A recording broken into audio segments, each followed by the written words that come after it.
There are two places in Scripture where it says that God commands the blessing. One is when there is unity, and the second is when you have a storehouse. Deuteronomy 28:8 says that God commands a blessing on your storehouse.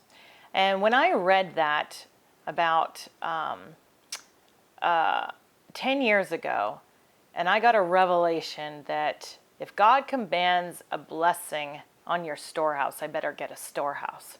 And so we started from nothing. When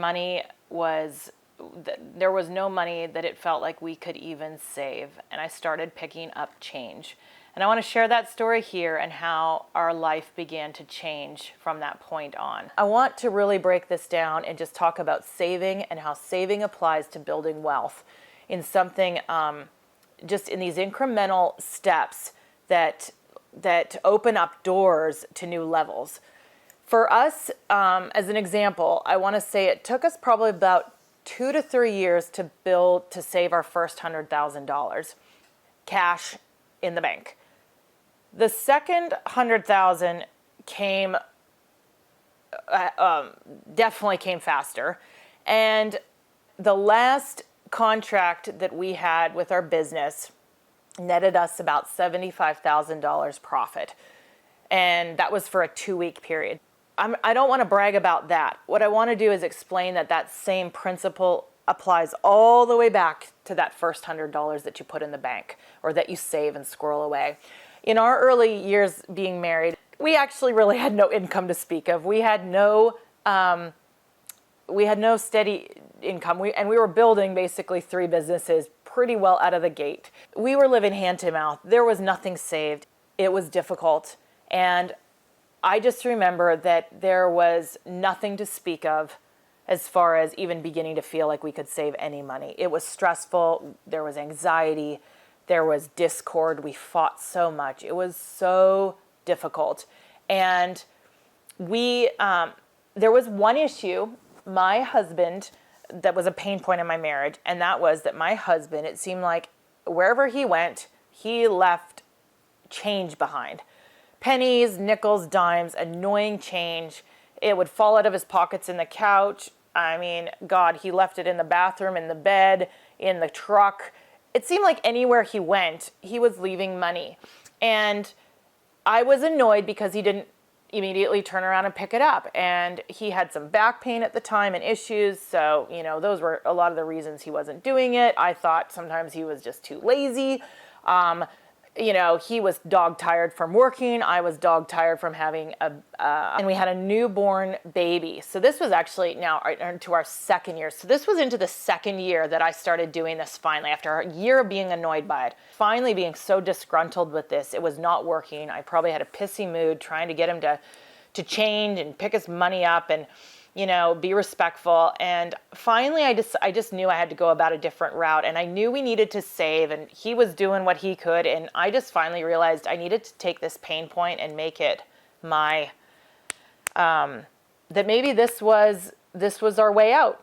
And so I started picking up his change, and I squirreled that change away, and I saved it, and I saved, and I saved. And I really tried to change my attitude. Instead of being pissy, I tried to pray and be positive and be more encouraging in regard to this stuff with my husband. And, amazingly enough, about a year, not even a year later after saving this, it was probably about 10 months, we had an opportunity to move and rent a small little house, an old, I always thought of it as like an old farmhouse. And there was a lot of reasons it would be a great move. We could save $400 a month in rent. It had 2 little bedrooms, so we had room for the baby that we had at the time. And we were going to save like $150 probably dollars a month, or over $100 a month in gas. And we went, checked the house. We were given total favor. They were happy to rent to us and no one else. And suddenly the guys started talking about a deposit, and my husband pulled me aside and he was like, we don't have enough for the deposit. As it was, I think we only needed to have $400 or $500. Maybe it was $450 or $500 for the deposit. By then I had saved something like $600. And so my husband was, I think, stricken by the fact that we had this incredible opportunity and we didn't have a deposit. And I looked at him and I said, yeah, we do. And I told him I'd been saving this money. And I think I had accelerated that savings because I'd been given some birthday money and some Christmas money by some family. And so I think a couple $100 I'd thrown into that mix that had accelerated. But I had picked up probably $300 or $400 and change that year. And what was amazing is when we used that money to make that shift, that $600 that we had saved, we didn't even have to use all of it, but suddenly that deposit, which we were going to get back, which I figured was still like in the bank in one sense, it was still saved. We were going to be able to make back $400 or more plus gas, let's say $500 a month save by moving into this house.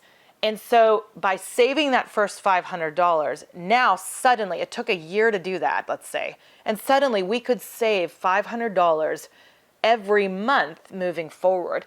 And so this principle applies, that snowball principle applies. If you want to go to the next level, there is the opportunity, and one of the biggest things is to start to build wealth is to start by saving. Do whatever it takes to save that, to protect that, and begin to build that. And that is one of the principles for building wealth. This is key. And if you have not begun to master this, then start, even if it's with the pennies, nickels, dimes, and quarters. Begin to save whatever change. If you have to pick it up on the street or pick it up after other people, and you'll be amazed at the doors that can open even by doing that.